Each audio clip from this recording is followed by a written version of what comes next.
Hi hello friends, welcome to my YouTube channel. நம்ம இன்றைக்கி என்ன பார்க்க போகிறோன்னா பருப்பு தோசை தாங்க பார்க்க போகிறோம். இதை கார தோசைன்னு சொல்லுவாங்க. வாங்க எப்படி செய்யுதுன்னு பார்த்துடலாம்.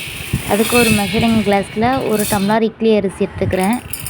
அதே டம்ளரில் 1/4 டம்ளர் அளவுக்கு கடலைப்பருப்பு, துவரம்பருப்பு, பைத்தம்பருப்பு, உளுந்து எல்லாம் சேர்ந்து 1/4 டம்ளர் எடுத்துக்கணும். இப்போ இதை ஊற வச்சிடலாம்.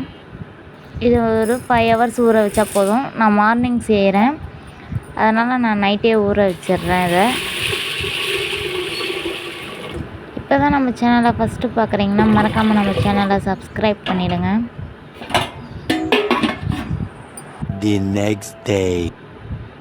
மார்னிங் பார்க்கலாம். பருப்பு அரிசி எல்லாம் நல்லா ஊறி வந்திருக்கு. இப்போ இதை நல்லா கழுவி எடுத்துக்கலாம். இப்போ இதை அரைக்கிறதுக்கு என்னென்ன தேவைன்ட்டு பார்க்கலாம். அதுக்கு நான் மினிமம் குவான்டிட்டி தான் எடுத்திருக்கேன், அதனால் நான் ஜார்லேயே அரைச்சிக்கிறேன். நீங்கள் அதிகமாக போடுறதா இருந்தால் கிரைண்டர் யூஸ் பண்ணிக்கோங்க. இதுக்கு 2 டீஸ்பூன் அளவுக்கு மல்லி போட்டுக்கோங்க, 1/2 டீஸ்பூன் அளவுக்கு மிளகு, 1 டீஸ்பூன் ஜீரகம், 8லேருந்து 10 அளவுக்கு வர மிளகா எடுத்துக்கோங்க. நீங்கள் உங்கள் காரத்துக்கு தகுந்த மாதிரி மிளகா எடுத்துக்கோங்க. இதிலே ஒரு பெரிய சைஸ் வெங்காயம் சின்ன சின்னதாக சாப் பண்ணி வச்சுருக்கேன், அதையும் ஆட் பண்ணிக்கலாம். ஒரு துண்டு இஞ்சி, 4 பல் பூண்டு, தேவையான அளவு உப்பு எல்லாமே ஆட் பண்ணிக்கலாம். இப்போ இதை அரைச்சி எடுத்துகிட்டு வந்துடலாம். இப்போ நம்ம ஊற வச்சுருக்க பருப்பு அரிசி எல்லாமே இதிலே போட்டு அரைச்சிக்கலாம். இதையும் அரைச்சி எடுத்துகிட்டு வந்துடலாம். இது ரொம்ப தண்ணியாகவும் அரைக்கக்கூடாது, ரொம்ப கெட்டியாகவும் இருக்கக்கூடாது, கொஞ்சம் மீடியமாக இருக்கணும்.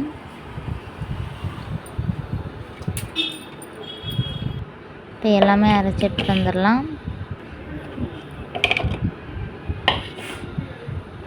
நமக்கு இந்த அளவுக்கு கன்சிஸ்டன்சி இருந்தால் போதும். வேணால் இன்னும் கொஞ்சம் கூட நீங்கள் தண்ணி ஊற்றிக்கலாம். இது தேங்காய் போட்டு அரைக்கலாம். நான் தேங்காய் போடல, அதனால் இப்போ துருவி போட்டுக்கிட்டேன் தேங்காய். இதுக்கு சின்னதாக ஒரு தாளிப்பு கொடுத்துடலாம். எண்ணெய், கடுகு, பெருங்காயம், கருவேப்பிலை எல்லாம் போட்டு தாளித்து கொட்டிடலாம். இந்த தோசை ரொம்பவே ஹெல்த்திங்க, சாப்பிடவும் சூப்பராக இருக்கும். இதுக்கு வெங்காய சட்னி, தக்காளி சட்னி இதுதான் நல்லாயிருக்கும்.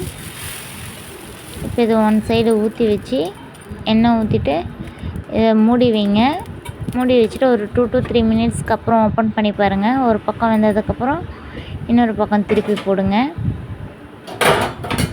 இன்னொரு சைடும் ஒரு 2 to 3 மினிட்ஸ் இருக்கட்டும். இது வேகிறதுக்கு முன்னாடி எடுத்துகிட்டா நல்லா இருக்காது, மீடியம் ஃப்ளேமில் வைங்க. நமக்கு சுவையான கார தோசை ரெடி. திஸ் வீடியோ ஸ்பான்சர்ட் பை பைமோட் ஷாப்பிங் ஆப்.